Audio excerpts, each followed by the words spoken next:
These days we hear a lot about prayer. When our country is hurt, we hear our political leaders tell us to pray and that they're praying. Sometimes I wonder who they're praying to. They tell us to pray. They tell us to get on our knees and to go before whatever God we serve and lift up our prayers. We hear a lot about prayer. We tell people, I'll pray for you. They pour their heart out to us. And what do we say? I'll pray for you. Do we even give it even a thought? And thoughts aren't prayers. Prayer is much more than thought. Prayer is going before the holy God, the only holy God, on our knees in humility and in thanksgiving and offering up our desires for things that are agreeable to God's will. Getting before our Lord and entrusting ourselves to Him and to His care. We're told to have a life of prayer. But what does it mean to pray? Luke tells us that the early church devoted themselves to prayer.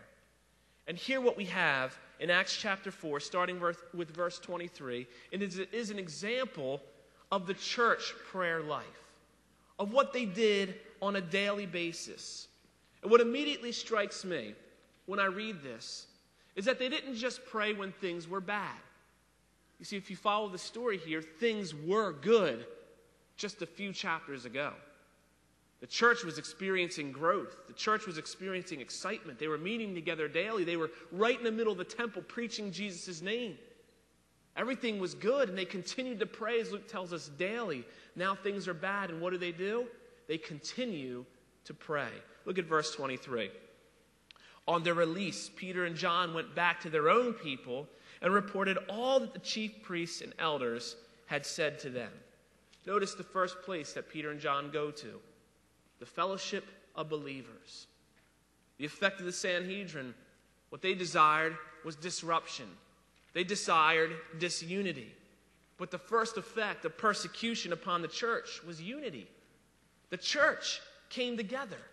They found solace in each other, in the fellowship, as they partnered in ministry. This conflict in the church was a new development, and yet the church held strong. Brothers and sisters, conflict and change can often divide a church. And that's the time when the church needs to come together, needs to support each other, needs to encourage one another. We have a very healthy church. We have a healthy church, and we're stocking up the way Joseph did in Egypt, I hope, during these healthy and peaceful times, so that if conflict were to ever come our way, such as conflict as this, we would be prepared for it, for those times of persecution.